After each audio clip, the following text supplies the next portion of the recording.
I recently got a article that I was reading, and Kaiser invested $150,000. They're giving away grants to dentists that work in rural areas to upgrade their oral cameras, which I found fascinating. I put the article into ChatGPT, and I was just like, what's the business reason that Kaiser would do this? And they said, we're on going over a month now. The Change Healthcare has been hacked and haven't been able to send out money to the dental offices. It's starting to hit every front. It's hitting the patient, dental office, big corporations. The CEO of Boeing just announced that he is retiring. And this is after a trail of tumultuous PR experiences that Boeing has had over the last month. Honestly, the first time when I saw it, my reaction was, Episode of Dental Rift. I'm your co-host, Gary Bird. I'm the founder of SMC National, where we help you create, convert, and close more new patients so you can grow the way that you want. my name is Tanner Applegate. I'm the CEO and founder of Unified Dental. We are a password manager single sign-on solution built specifically for dental because we understand your pain points are unique and not any solution will work. Woo! That was a good one, man. You spiced that one up. Cooked it up. All right, so couple things. So number one, we're going to talk about the CEO of Boeing retiring and what exactly that means, especially around travel and stuff. I've seen some of these memes on airplanes and crashing and stuff, like just being scared to get on planes. So interesting to talk. I'm interested to talk about that one. And then recently, Kaiser is investing into dental practices. So how is that going to impact us? And where is that going to lead us? And then also, what is the average cost of x-rays by state for cash payers, the average cost to patients? So we're going to talk about that. So first, let's talk about Change Healthcare. So if we're on going over a month now, the Change Healthcare has been hacked and haven't been able to send out money to the customers, which is the dental offices, which is really starting to impact offices. And the reason I know it's impacting offices is I've had dental practices literally tell me recently, I can't do XYZ right now because I don't have money because of the hack that happened. I've had multiple people tell me that. So I find that very, very interesting. Right here in my hand, I have a letter from Delta Dental. I don't care if you see my information because it's already been hacked. This is a notice of another data breach at Delta Dental. And basically like, hey, someone jacked your information, tough cookies. So, I mean, it's just like, it's getting out of hand. It's getting out of hand. It's because it's starting to hit every front. It's hitting the patient. It's hitting the dental office. It's hitting the big corporations that are involved with it. Like it's touching every aspect of business at this point. Yep, it's fascinating.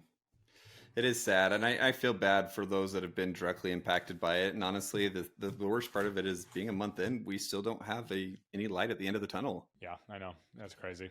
Well, they probably won't be in dental very much longer, is what I'm seeing. That's the way it's looking. Is when I'm talking to people, it's like they're not going to make it. They're in other industries, so dental is not their main thing. But yeah, it's going to be interesting. All right, let's talk about. We got 3 topics though. So you want to start with the CEO of Boeing? Yeah, so this is fresh, so I don't know a ton of information about it, but the CEO of Boeing just announced that he is retiring. And this is after a trail of tumultuous PR experiences that Boeing has had over the last month and a half or so. And so honestly, the first time when I saw it, my reaction was, it's about time. Like, why hasn't this happened earlier with how much they've been under pressure in the media? Then I'm like, it seems like it would make sense that they would have somebody's head for this, trying to like make it look good in the PR. But yeah, so anyways, he's officially resigned. He's only been at it for 5 years. First CEO that doesn't have an engineering background. He's got a finance background. So that's interesting. Yeah. Hey, got an important announcement for you. We are hosting the 2nd annual Full Arch Advantage event where you learn to create, convert, and close more full arches so your office can grow the way that you want. This is going to be in partnership with BioHorizons, and this is our 2nd year, but the important part is it's going to be virtual, so you don't have to fly out, buy hotels, travel with your team. You can just register and block off the days and watch virtually. And right now we have early bird pricing. It's never going to be cheaper than right now. I don't even have a discount code because it's so cheap. It's only $199 right now to register. And it's for your team. It's for your dentists. It's for your treatment coordinators, your dental assistants, and your marketing managers. And you're going to learn a ton of stuff to grow. Last year's event had a 74 NPS score, which is amazing. And the feedback was really, really good. So if you're looking at leveling up, we have a ton of new content, a ton of new automations and things that you can add to your practice to really grow. And we're going to be going over a lot around sales and executing on the phones to make sure that you can grow the way that you want. So don't miss this. Go to Full Arch Advantage right now and sign up. This price will not be around for long.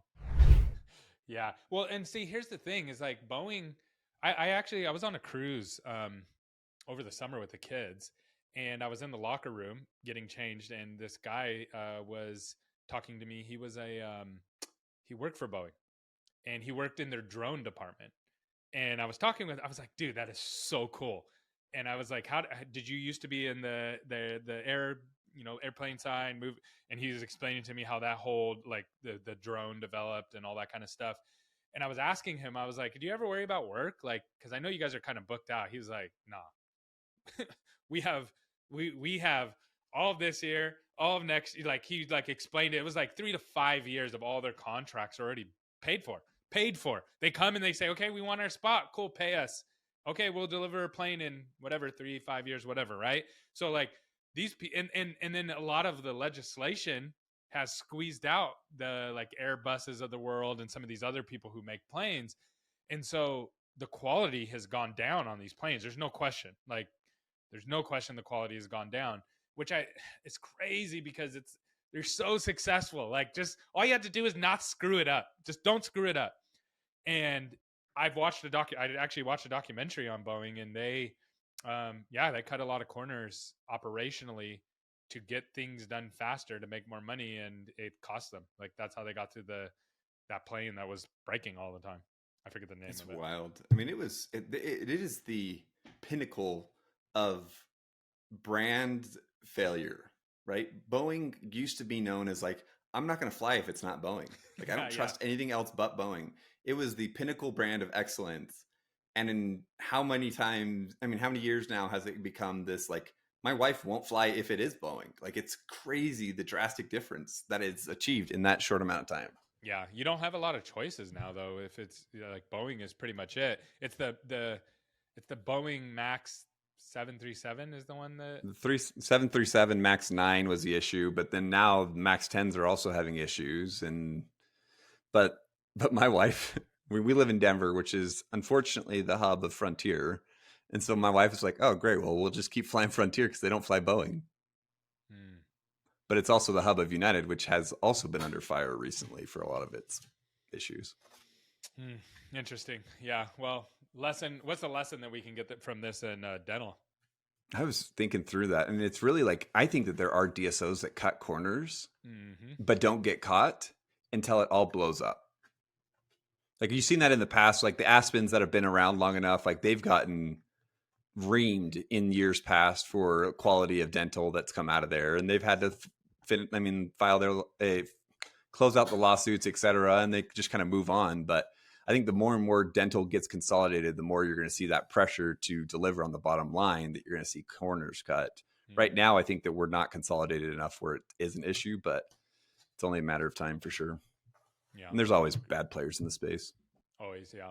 Yep. And I think collectively, I was actually talking to Amal about this. Like, remember when we were kids, remember the Got Milk commercials?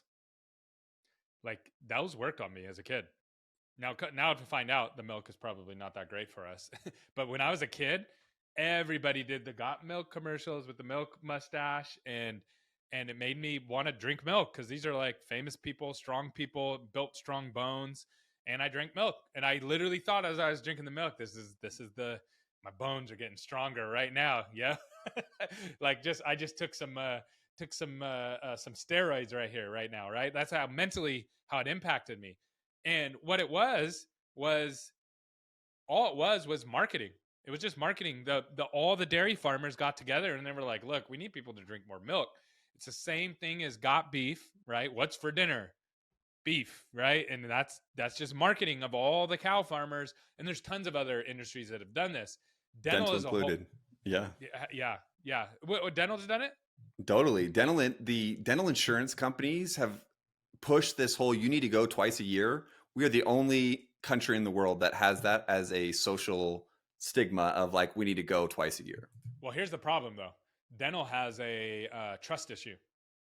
So patients don't trust dentists as a whole, like collectively. And the reason I know that is anytime that I post anything online, dental related, the comment sections flow in like, "Oh, my dentist tried to scam me. Oh, my dentist tried to get me." And I don't think it's that there are obviously bad actors out there, no question, but I don't think that's the real problem. I think the real problem is that there's not a standard way of diagnosing, and every dentist does it differently. And we've done a ton of podcasts on this. Some dentists do it proactively, where it's like, hey, let's get this work done so you don't get into pain. Other dentists do it reactively. Let's just wait and watch. And then if it starts hurting you, we'll fix it. But they don't.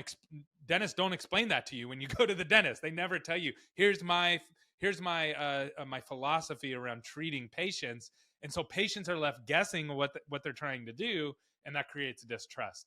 And I think that's one of the biggest things that dental industry needs to somehow figure out and rally around. And I think it's it's going to be around AI that kind of helps solve that, but there's no consensus of the right or wrong way to do that. I think that there's a trust of the dental system. Like, I think that the fact that most patients understand the need to be proactive in their preventative dentistry, that is unique to the US and not something that is in every other industry. I mean, every other country. Yep. Right. But the individual dentists, yes, they're kind of known of saying, hey, like, these guys are going to scam me to go and get their Lamborghinis parked out back. I would agree with that. But I think that there's still a general consensus of the understanding for oral health care that exists in the US. And that is because of marketing and lobbying that's existed in decades past. Yep. Very interesting. Well, I guess that's another episode for another time. For sure. Let's talk about Kaiser. So I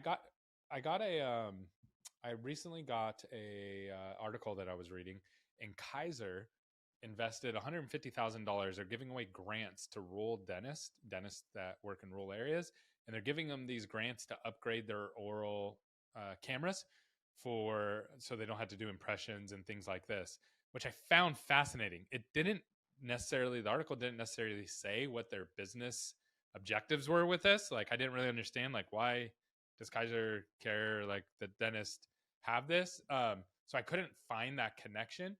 But so I put the article into ChatGPT, and I was just like, what's the business reason that Kaiser would do this? And they said community health improvement, brand reputation and loyalty, partnership and collaboration, innovation of technology adoption, market expansion, regulatory compliance, and social responsibility. So I find it interesting that Kaiser's moving in this direction. Like, I couldn't. This is maybe outside a little bit of my understanding or expertise, but isn't Kaiser vertically integrated, meaning that they have all the specialties within them? And so for me, I still see it as a business practicality, right? Like, I don't have to go in and pay a bunch of materials for all of this. If the offices that are in network with me save money by just doing a digital impression, and I save money on the back end where I'm not having to go in and do a bunch of materials to actually build that crown, now all of a sudden it's a cost savings advantage for sure. Yeah, but I don't think Kaiser's not. So Kaiser is like an HMO from a health side, and then you can include dental, I believe, but it's like separate. It's not under the same. But I still umbrella. think that you have to be a Kaiser office in dental in order to do it. Like, I don't think because we would have Kaiser offices calling us here. Kaiser's pretty big in Colorado. And we would just have to say, hey, sorry, we can't accept that. Like, it's not like it's something that we just chose not to, is that we couldn't accept it. And we had to send them to specific Kaiser dental offices. Got it. Okay. That makes sense. So they're just basically just going to keep expanding their footprint in dental to roll them up as an HMO, basically. Yeah.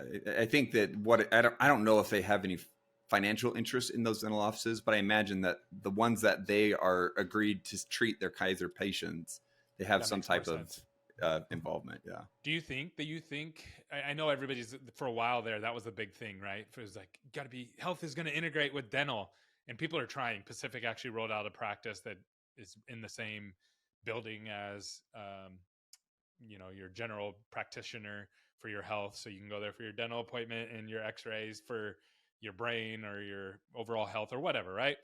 It's all rolled up in one place. Where is that at? Like, have you heard more about that, or is that kind of pause? I think it's a slow moving thing. I think that the biggest barrier to it is the access of information, right? So the biggest EHR systems or EMR systems, like electronic medical records in healthcare, exist in dental, which is like the Epics of the world. They have dental things, but they are so financially unfeasible for the majority of dental offices that they'll never really get a foothold except for maybe in these giant DSOs like PDS, right? And so because of that, I don't see that integration happening anytime soon, just because of lack of information will be so hard to integrate between those two different verticals. Yeah. Yep. That makes sense. So no action items here. If you own a dental practice, nothing to worry about right now. Got it. Okay, let's talk through this next one. So I found an article on cost.sidecarehealth.com, and they did a cost of dental x-rays by state. The following is an estimated cost are based on cash prices that providers have historically charged on average for dental x-rays and will vary depending on where the service is done. The prices do not include anesthesia, imaging, or other doctor visit fees that normally accompany dental x-rays. So they broke down basically the cost of dental x-rays state by state for cash payers and what the patient's paying. So you want to take a stab at the highest state? Give me what x-ray are we talking about? What do you mean? Are we talking about 4 bite wings? Are we talking about a pano? Are we talking about a PA? I literally just gave you what the cost of dental x-rays by state. The following estimated costs are based on cash prices that providers have historically charged on average for dental x-rays and vary depending on where the most terrible clarification of x-rays by so this thing I'm interested in hearing where they get their data from. So knowing that, just kind of general x-rays, now it could be widely varying just on that, right? So it could be anywhere from like $50 up to like $800. Yep. Yeah, you're close. So the cash side, discovering your savings. Yeah, they don't have any information. That is wild. Cash price.